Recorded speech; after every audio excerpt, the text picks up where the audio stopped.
Experts in electronics. It's Tech Talk, presented by Expercom, your local Apple Premier partner.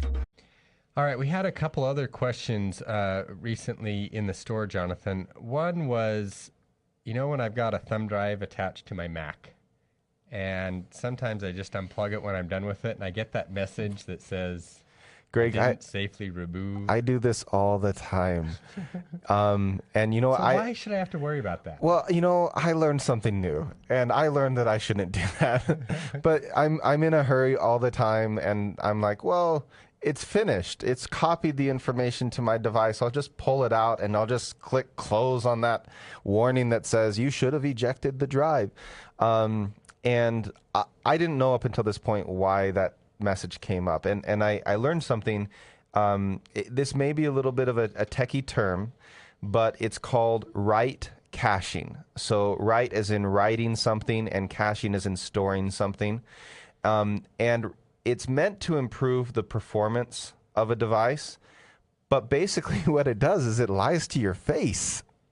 It tells you that something you've copied to an external drive has finished, when technically there are multiple processes going on at the same time, and it's actually not finished.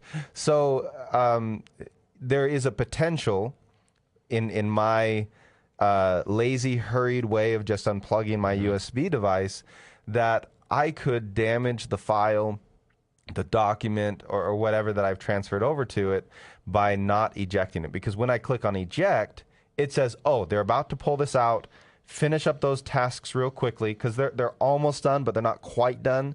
Finish up those tasks real quickly, and then they can pull out the drive without any sort of data loss. Now, thankfully, I haven't lost anything super important over the years. A lot of the time, you'll be okay. What we're worried about is when those few times that some task is still going on, it's still doing that write caching, and then we damage the directory of the storage. And this would be true for an external hard drive as well, right? Right, yeah, not just thumb drives. Any USB device that you plug in that you're transferring information back and forth.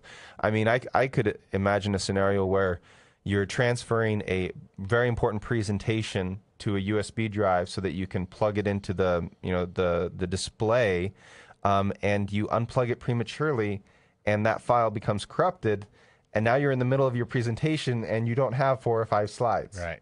Yeah, or that it doesn't open correctly or it doesn't save, and then we've got to go and rebuild the data or come off of a backup. So it's worth taking that extra time. How do we eject? We've got a few ways of ejecting a thumb drive quickly. So one way is you just go to the Finder window, and right next to the drive, you can hover your cursor over the name, and a little eject button comes up. You can also, if you have the drive on your desktop, you can drag it to the trash, and it will actually change into an eject button, so you can eject it that way. See, in the Finder on the sidebar on the left, next to the name of your storage drive, that's where you see the eject button.